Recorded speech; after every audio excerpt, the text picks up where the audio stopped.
Today on our Ever Onward podcast, what a guest we have for today. Angela Taylor, as close to a Idaho celebrity as there is.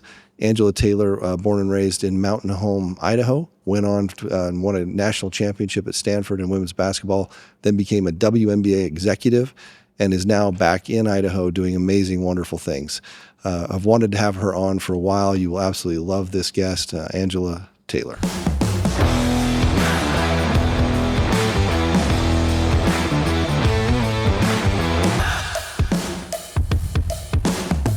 Angela, I am so excited to have you on this podcast. I'm thrilled about this. It's going to be fun. You're incredible. You're like the closest thing we have to a celebrity in Idaho, right? I think that would feel be like you. that? No, I think do you feel like that? for sure. Not at all. I think that, just I grew up here. So this is home. Which is amazing to me. Yeah. I can't wait for people that don't know you to have you tell your story today. And there's so much the big metropolis of Mountain Home. So much to learn from you. So born in Mountain Home. Yes. Born and raised. Yeah. Pretty much all I knew. My father was in the Air Force for 27 years. And after a few different places where they were stationed, I have two older brothers. They came to Mountain Home, Idaho, when I was born. And when I was about 3, we went to Madrid, Spain. So he was stationed at Torrejon Air Force Base, which is about 45 minutes from Madrid. And parents chose to have us stay in Madrid because they wanted us to have this immersive experience and cultural experience. And then we came right back to Mountain Home. So Mountain Home is pretty much all I knew. How was it growing up Mountain Home? Fantastic. I mean, we're going to talk about this. You're honestly, like in WNBA and collegiate basketball lore, you're up there. So to come from Mountain Home, it's a big deal. It is. What was athletics like there? Were your brothers athletic? They were. So I have two older brothers, Greg and Gary, both. I think that my parents recognized early that the importance for us to participate in whatever extracurricular activity, and sports was one of those things that was accessible to us, and it was a differentiator. It allowed us to get to know the community, and the community to get to know us. Our parents were driving, the kids to Montana for practices or tournaments in Little League, and sports it helped us feel like we belonged. And did they play was it hoops their deal too, or were they every sport? Every sport, anything that we could play. Certainly in the summertime, it was Little League baseball. But during the school year, my brothers both played football. Oldest brother Greg went to Boise State as a walk-on, and then my middle brother Gary played quarterback at Stanford. Was recruited by Jack Elway to play at Stanford and ended up being a running back. And then we all played basketball and we all ran track. So whatever there was, whatever season it was. So phenomenal athletes. Yeah. That's great. Were your parents, was your mom and dad, were they athletes too? My mother was a drum majorette. And so we say we could probably get our athleticism from her, but she was a drum majorette, loved music, loved dance. And my father was an athlete. He played baseball and football, played a little bit of football in college before he decided to join the Air Force. And what was his job in the Air Force?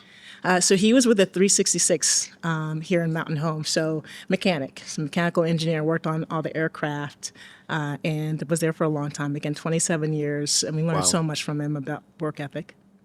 I was going to say before we go on, I've been doing this for like 6 years now. Incredible people come on, but there's always a story behind the story. There's always some influence there that is kind of otherworldly. 100%. So what are those things that stick out from your parents that really are ingrained in you? There's probably some DNA there that's great, but then on top of that, the lessons you've learned. What would you share with us? How much time do we have? It's one of those things, when you're growing up, your parents are involved in every aspect of your life, and so you don't appreciate the lessons that you may be learning. There might be something in the moment that resonates with you, but years later when you leave and you reflect on how you're able to accomplish something and how it leads back to something that a parent said, a quote, or how they showed up.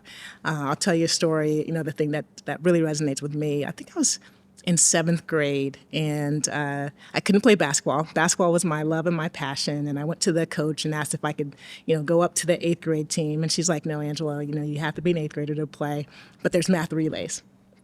And so joined the math relays team, but that was certainly not something that I was excited about. So the first team I was able to officially play on was the volleyball team.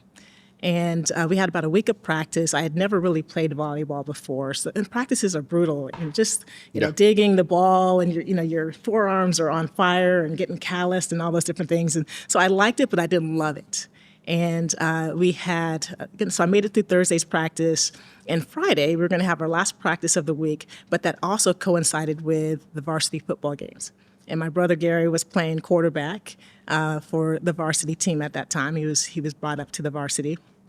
And I was like, if I'm going to practice, I might be late for his game. And I loved watching him play. I looked up to Gary for so many different reasons.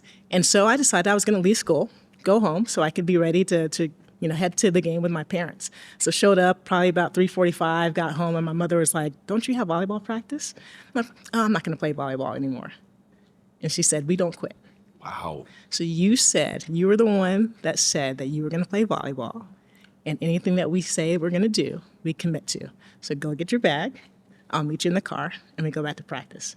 And I am so grateful to that because I love volleyball. It wasn't my sport of choice, but I loved all the lessons that I learned. But the lesson is we don't quit. We don't quit.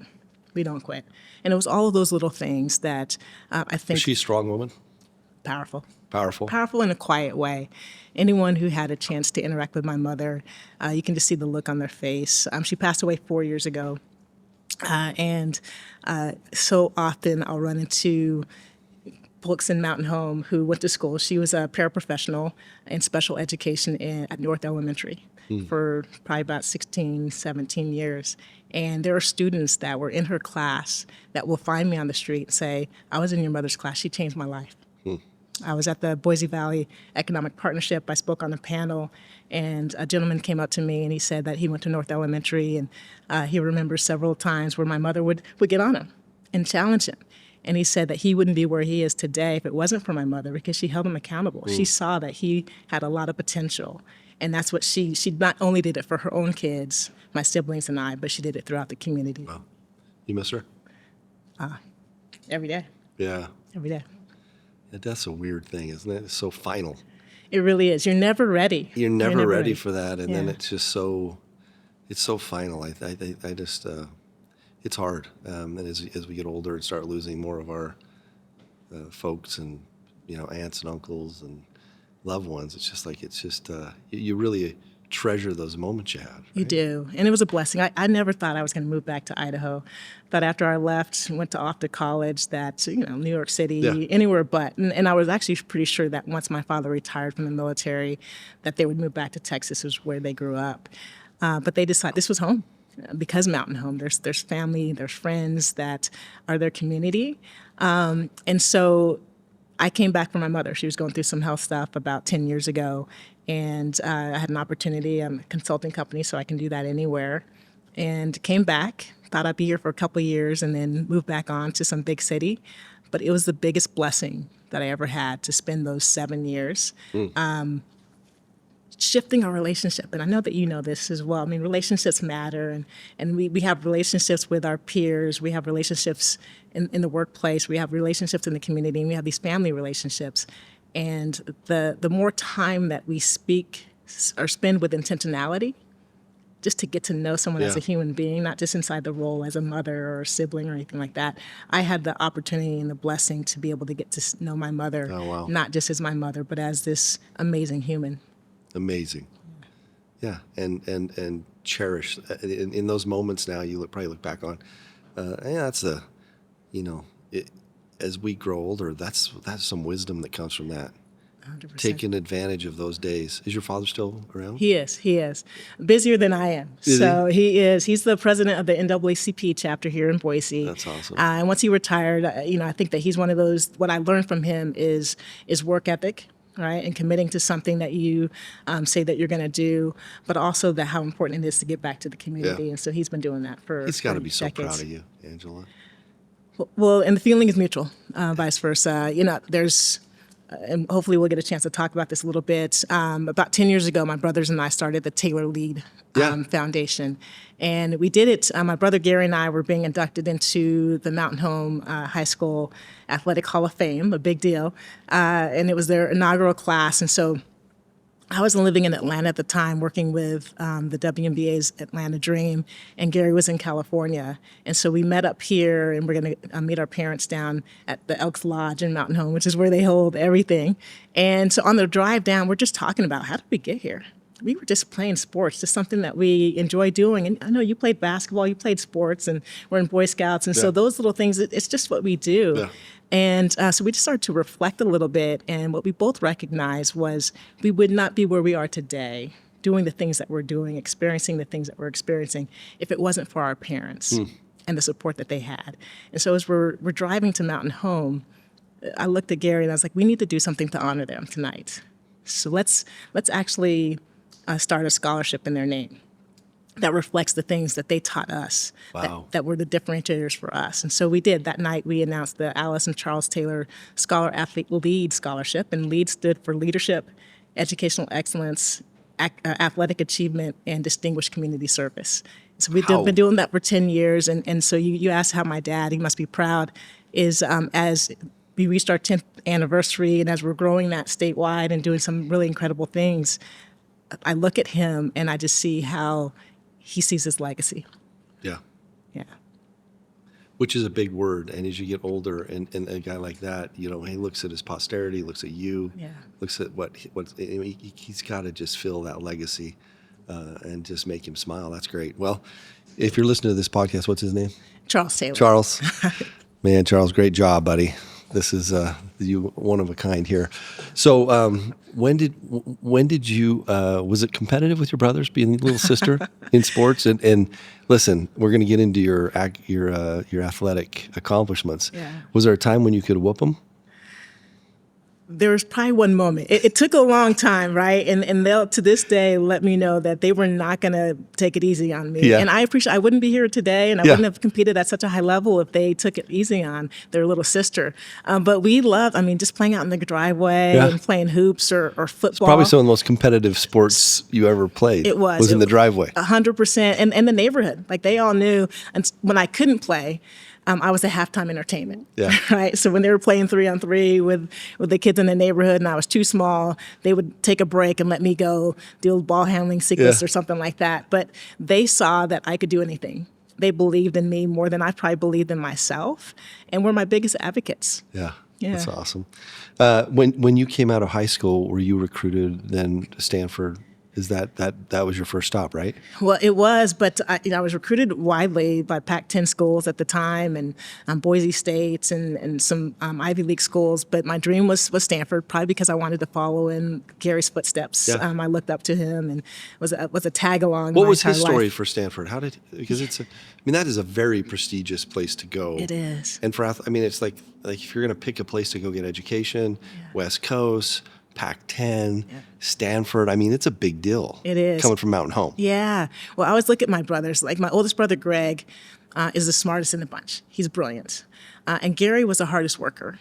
And I just was the efficient. I understood how to work hard, but do it efficiently, and was really curious.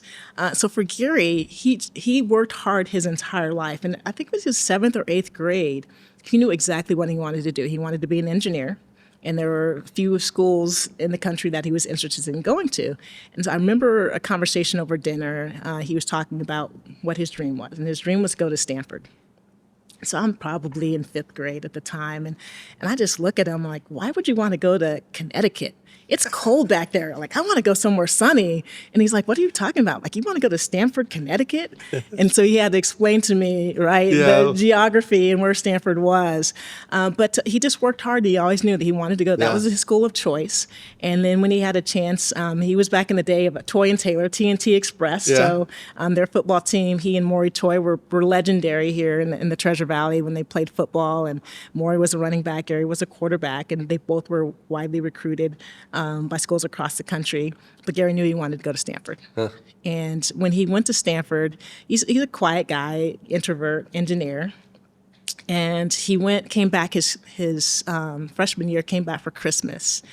And he was a changed man. He still was quiet, but he just was effervescent. He was you could just tell he was where he needed to be. That was his place. Wow. And for me, who looked up to him, was like, there's something special about this place. And so I started to kind of put on my wish list, like, if this can do this for Gary, what can it do for me? And when I was recruited widely, had a lot of scholarship opportunities. But Stanford didn't have scholarships for me. Like they had already filled their freshman class with scholarships. They didn't have anything available. But Tara Vanderveer, the legendary Hall of Fame coach, said you can walk on and try out for the team.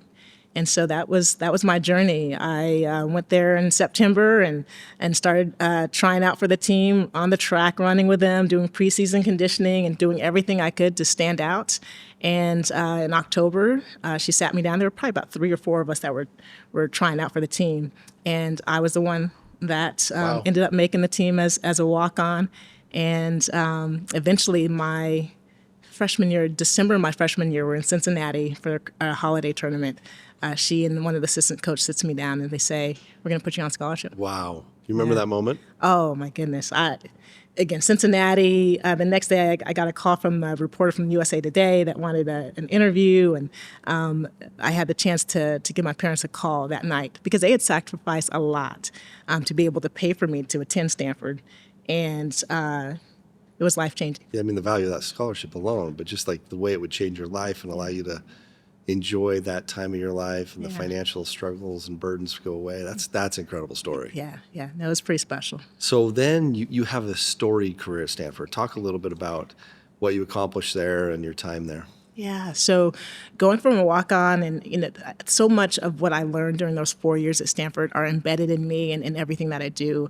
With the leadership development work that I do with my consulting company, a lot of the principles are founded in what we learned from TAR specifically. But walked on the team my freshman year, and that was the year, I remember one of the first meetings we had of the season. So preseason practice is over. TAR sits us down in the locker room. And she comes in and she says, 1990 NCAA champions, get comfortable with it. And so we're all spread out on different couches around the room. And I'm sitting there like, I'm from Mountain Home, Idaho, right? We never won anything. Like we were a transient team. Players were coming in and out. We made it to districts. We were happy. So I'm all bought in. I'm like, I have a pair of Nikes on, some Nike sweats. I am good. You're good. Exactly. And my business partner, Stacy, who was a senior on the squad, says she was across the room and they had just been beaten by Louisiana Tech, and she said it felt like it was by 60, but it was probably like a 15-point loss in the Sweet 16. She's sitting across the room, and she's like, this lady's crazy. Yeah. How are we going to close the gap, go from 16 to 1 in that short period of time? And it's not like it's only on our accord. We have to be better than 15 other programs and teams. And Tara believed it, and everything that she did on, agendas, on the videotapes, the VHS tapes that we watched. It was 1990 NCAA champions. Just the mindset. Wow. She was teaching us the mindset and the belief and the vision. And lo and behold, March of 1990, we're in Knoxville, Tennessee, and playing in front of 20,000 people in Bowling Green Arena, and we won the national championship. Wow. So it was incredible. I only played 41 minutes that year, so probably average a minute and a half a game, but it was an incredible journey. I learned a lot about leadership. I learned a lot about what it takes to win and building a winning culture. And then went on that next year, my sophomore year, I was starting in the Final Four. Wow. Talk a little bit about what you learned there, because I think people follow people. Mm-hmm. And I think you could have had that same group of teammates under different circumstances and not made it. So what lessons would you say came from the culture and the drive and pulling on that all together to make it possible? Well, I think it started with Tara, and it was the vision and her belief and her everlasting energy focused on how are we going to get this team from A to Z. Yeah. All right. So my freshman year, we had the I think Loma Prieta earthquake, so the Bay Area earthquake, and we were basically kicked out of the arena for practice. So we had to practice outside on the hardscape. And Tara's like, people don't care. Right? Tennessee's practicing, everyone else, they may be in their gym, but they won't care when it comes to March, like what we're going through. We got stranded on a bus on the way from Spokane to Pullman. There was a snowstorm, so we had to sleep in the high school in Colfax, Washington, with blankets from the jail. Right. Ow. So there were all these things that we had to overcome. And so one of the things that I learned, it doesn't come easy. Nothing comes easy. But if you understand what your vision is, what your goal is, when any obstacle comes in your way, Like, right, you're willing to get over it. I love that you're saying that. And I think when people talk about vision, sometimes I don't think they know how to define what that means. But I think in her case, it was that national championship. That was the goal. It was the vision and the path to get there. Yes. And no matter what happened, No matter what. it would only make the fire burn brighter. It did. Like, it made didn't matter better. where you're sleeping, where you're practicing, whatever. In fact, bring it on, because it's going to make us tougher and even make us better in the pursuit, right? So it's about the vision and the pathway, but it's also about the heart and soul and mind of everyone committed to that, right? It is. Carol Lawson, who's a coach at Duke for Duke women's basketball, and going to be the Olympic coach, she said something recently at the ACC Media Day. And they talked about, you're playing a pretty competitive preseason schedule. Like, why are you doing that? She's like, I want to expose our team.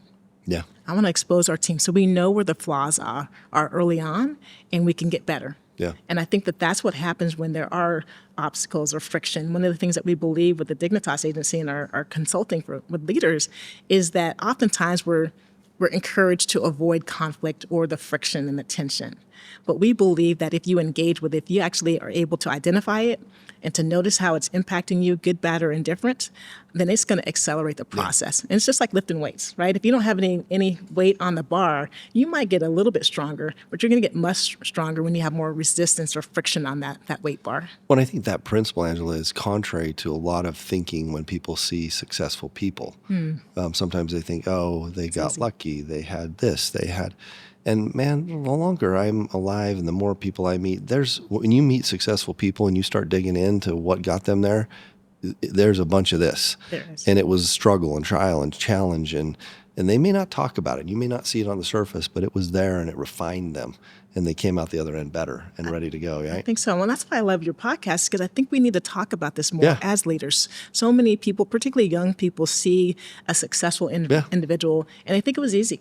Right. And it may not be that smooth or easy for them, and they think that they're not capable. So we need to model this. Speak a little bit to that, because I don't want to sound like the old guy here, but I do think that I look at my kids and their generation, and I think it is harder in some ways now. It's just harder to buy a house. It's harder to, and there are just things that are kind of different now. I think it's the same American dream. It's still, hey, work hard, do that. But I think more than ever, they need to see examples of this and hear how to do this and be driven. Because if it's harder now than it was, well, that just means you have to work harder. Yeah. Whatever the capacity I had to hit to become successful, it might be a little bit more, but you can do it. Yes, you can do it. But you can do it. I mean, I think that's the thing. And I think the flip side of that is, in Idaho, and we have an incredible heritage here. I mean, it's just kind of... And you've been a large part of that. Work is on our... it's just... So I think we're situated well as a community, as a state, and as a nation. We know how to work. We'll figure this out, right? Yeah, I agree wholeheartedly. And you look at technology and what happened in Silicon Valley, and I think that is something that kind of shifted the narrative a little bit, where, maybe you start this venture and you become a millionaire as a 22-year-old. And so I think that for this generation, it's such a different outlook. We were more local. So your heroes were the local heroes that you actually had access to. And now you have this global landscape, and things can happen quickly. Right? So kids want to graduate from college and become a millionaire the next second. Yeah. I love it. Fond memories of Stanford then. That was foundational for you, right? It was magical. And I know you've said this a lot on some of your previous podcasts and conversations, like Jim Everett, and it's the people. Yeah. I think that any situation that you're in, what makes it magical are the people. Yeah. So having the opportunity to go to Stanford, I was around people that had a lot in common, right? We didn't need to be the stars or in the spotlight. We had, concert pianists and, amazing athletes and folks that were coming up with new inventions, but they were normal people and accessible, and you were able to feed I've off heard of you that give energy. a talk on that. The fraternity of Stanford grads, it is kind of, because it is both, right? Yes. It's athletics, but it is also world-class research center, world-class PhDs in everything you can imagine, right? Yeah. It's a pretty unique group that you're part of, right? It is. In whatever domain that they're operating in, they want to be the best. Yeah. Right? And they're seeking excellence in whatever that may be. That's amazing. Okay, let's talk WNBA. Yeah. So, Some good times. Yeah. Talk us through that. So, gosh, when I was in Mountain Home, we couldn't even have imagined that there would be a professional league for women here in the United States that we'd be able to enjoy, and had the pleasure when I was coached for about 4 years in college, the last 2 at Stanford with Tar. And I never wanted to be a coach, but it was a nice vehicle for me to figure out what it was I wanted to do.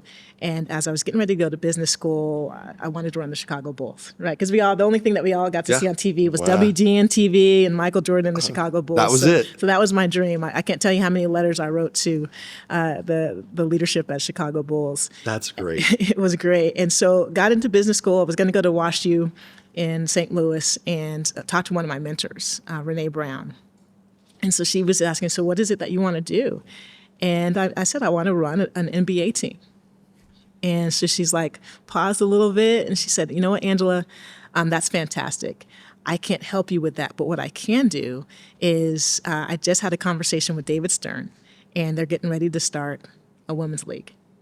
And I would love for you to join me. Wow. And I was like, oh, that sounds good. I'm like, well, what? Tell me more. She's like, well, in New York, in the league offices. It's like, no, New York City's a little bit too big. Mountain Home to the New York pipeline is a little intimidating.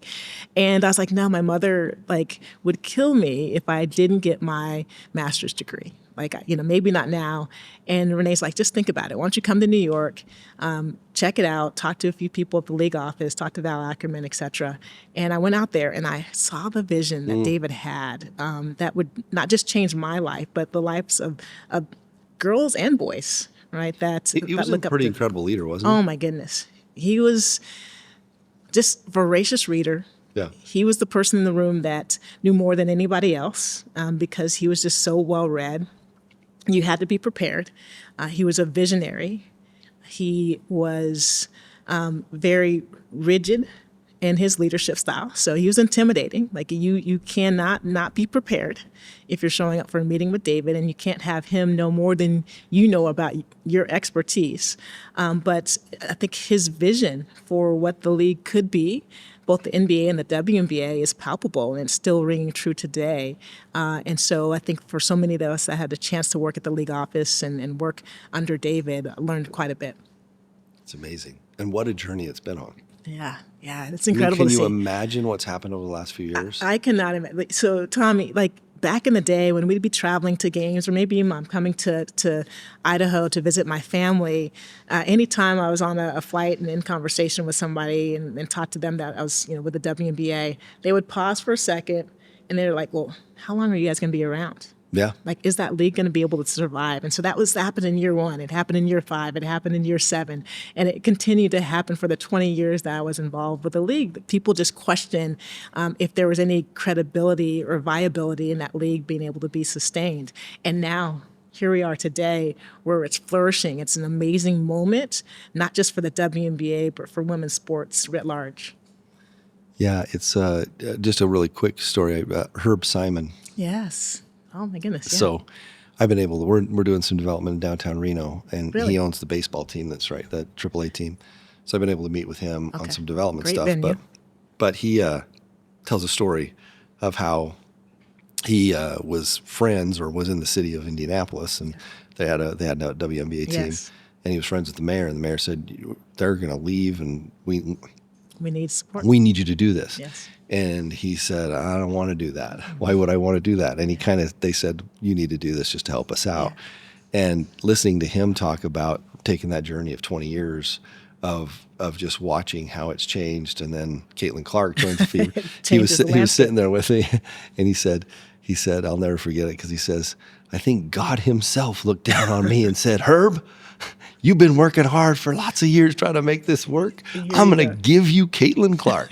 That really, there were a lot of owners that would have loved that opportunity. I think that commitment from owners such as Herb were so important. I worked with the Minnesota Lynx for 2 years, and Glenn Taylor at the time was the owner. I think he just sold the Timberwolves and the Lynx about a year ago to Alex Rodriguez in their ownership group.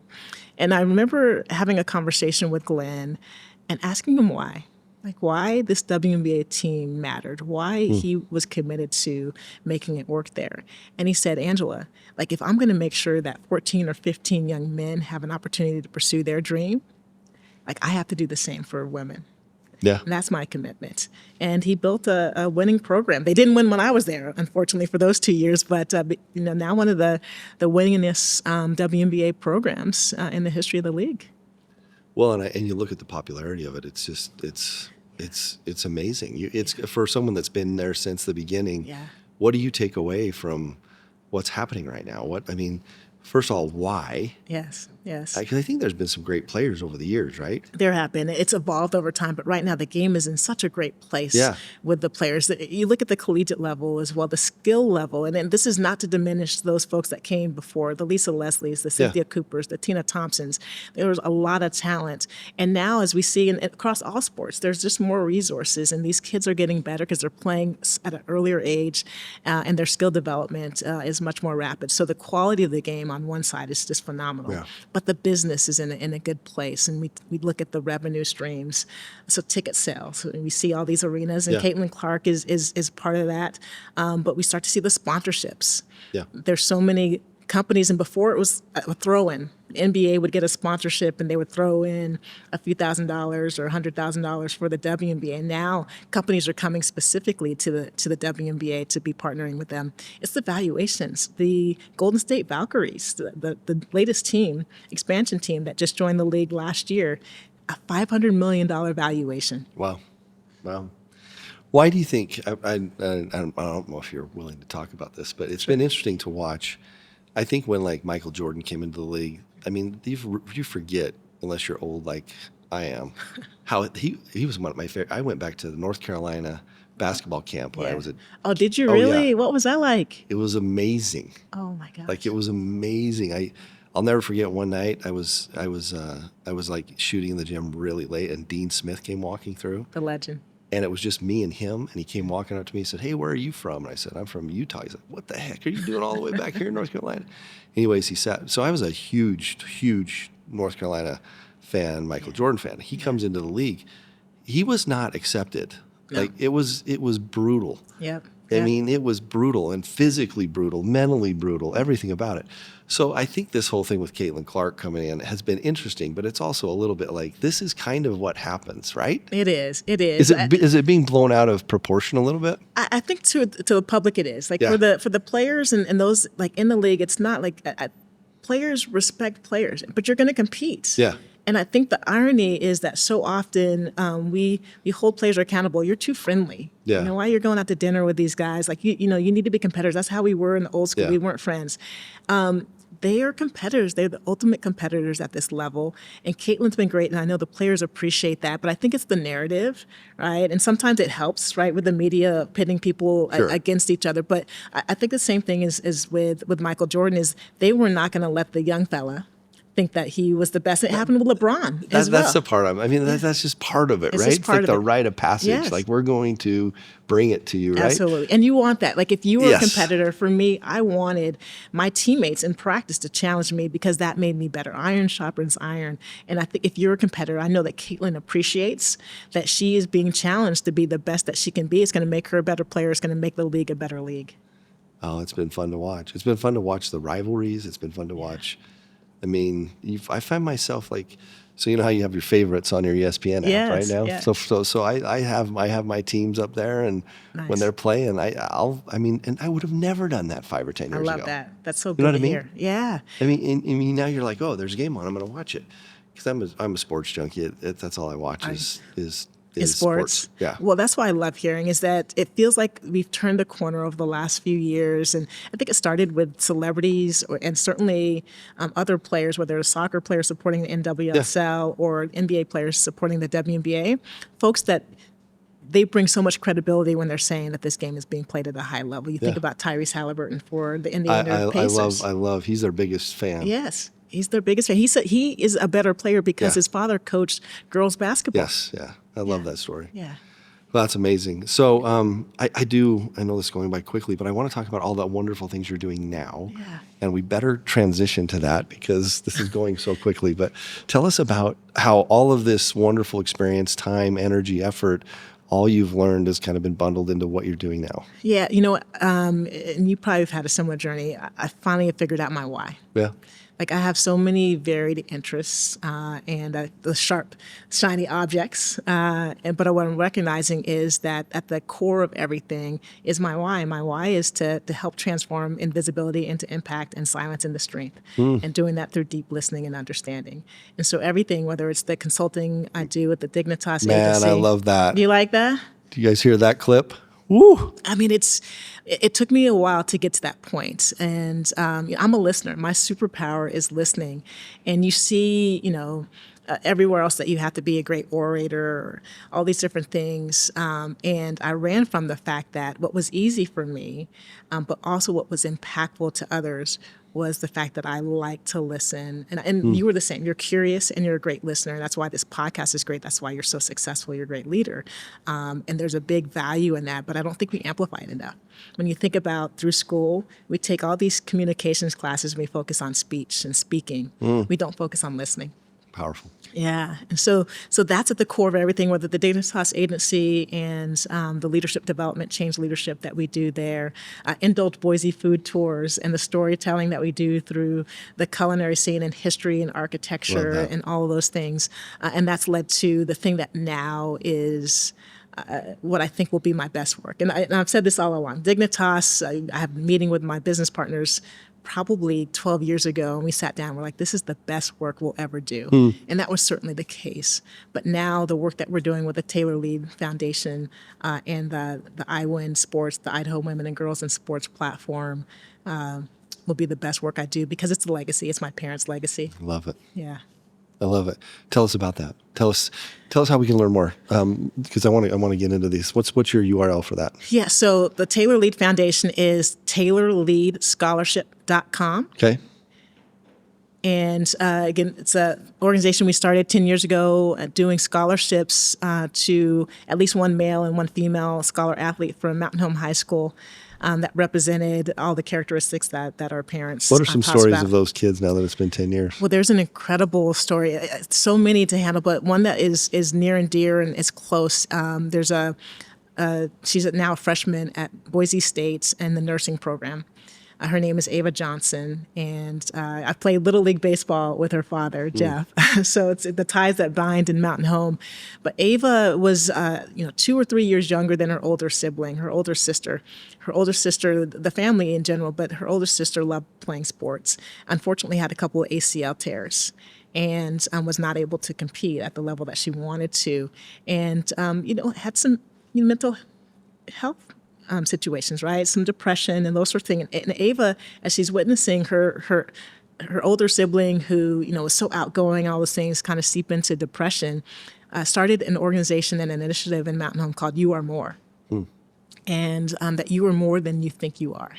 And Mountain Home has had a bout of suicides in their junior highs and high school over the last few years. And that You Are More initiative has really had a profound impact in the community. And now it's not just a small initiative; it's a community-wide initiative. And Bronco Bold at Boise State is now partnering with them. Oh wow! And you're just thinking about.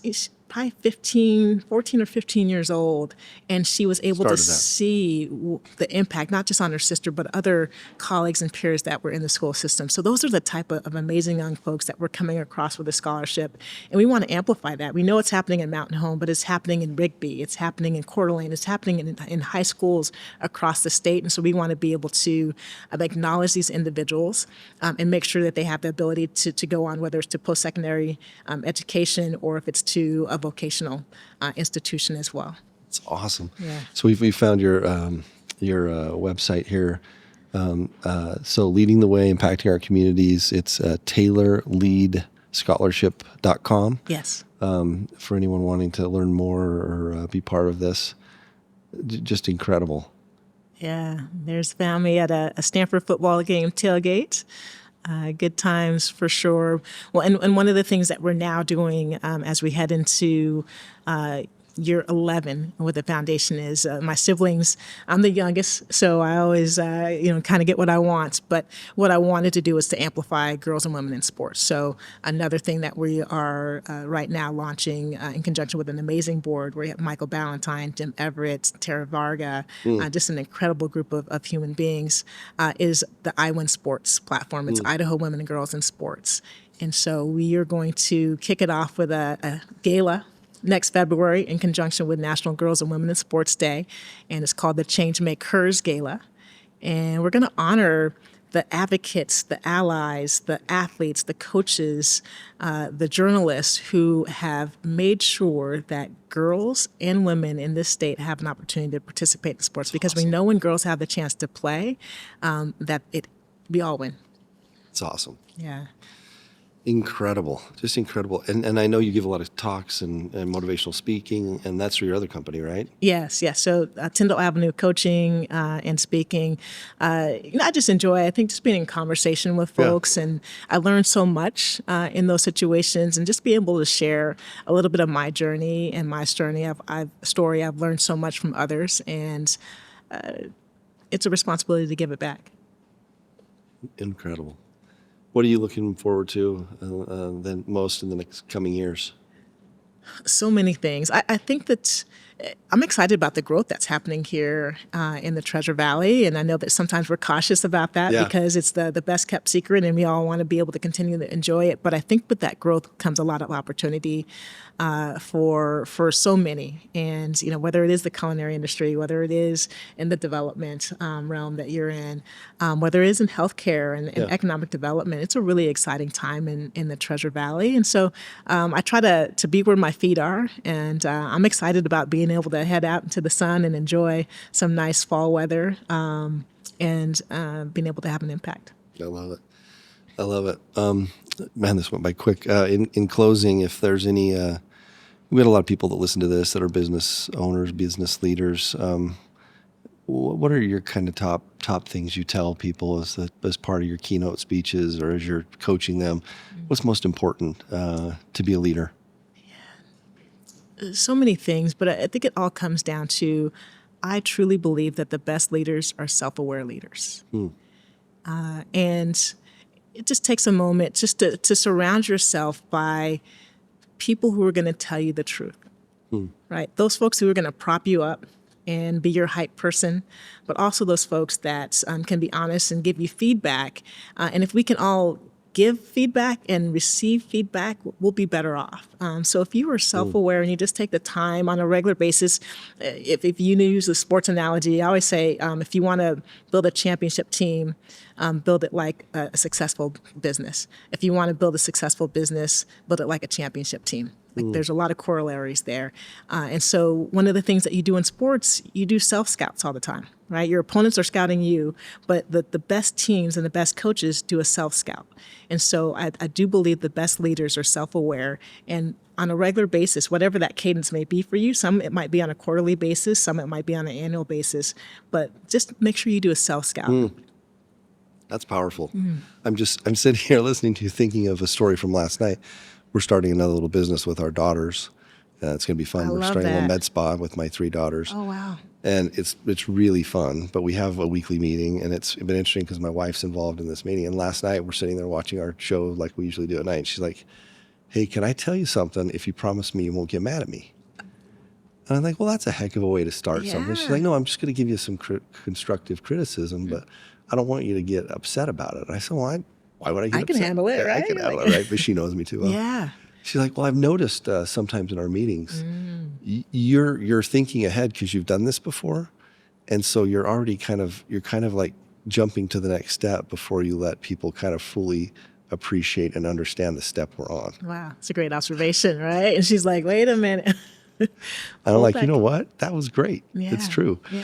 And it just goes to show you that like you do need people that are able to tell you that. And like that comment, we probably would have got to the same place with what we're doing. Sure. But it's about the journey for everybody else. Exactly. The experience they were having. It's about the experience for everyone else along the way. Are you going to bring them with you? Which is just as important as the destination. Exactly. It's probably even more. I think the journey we're on is where it happens. Yes. That's where the magic happens. That's where the success is. It's where the success is. Yeah, it is. So, so many great things today. This has been Great conversation. You're so good at this. I Easy don't to know about talk that. to. This has been amazing. I thank you so much for what you do in our community. I know you're everywhere, and it means a lot that you'd come on and spend time with us today. Well, just grew up right down the road, so it means a lot to be able to come back and to be able to have an impact. Well, thank you. You're wonderful, and we appreciate you. Thanks, everybody. Thanks, Tom.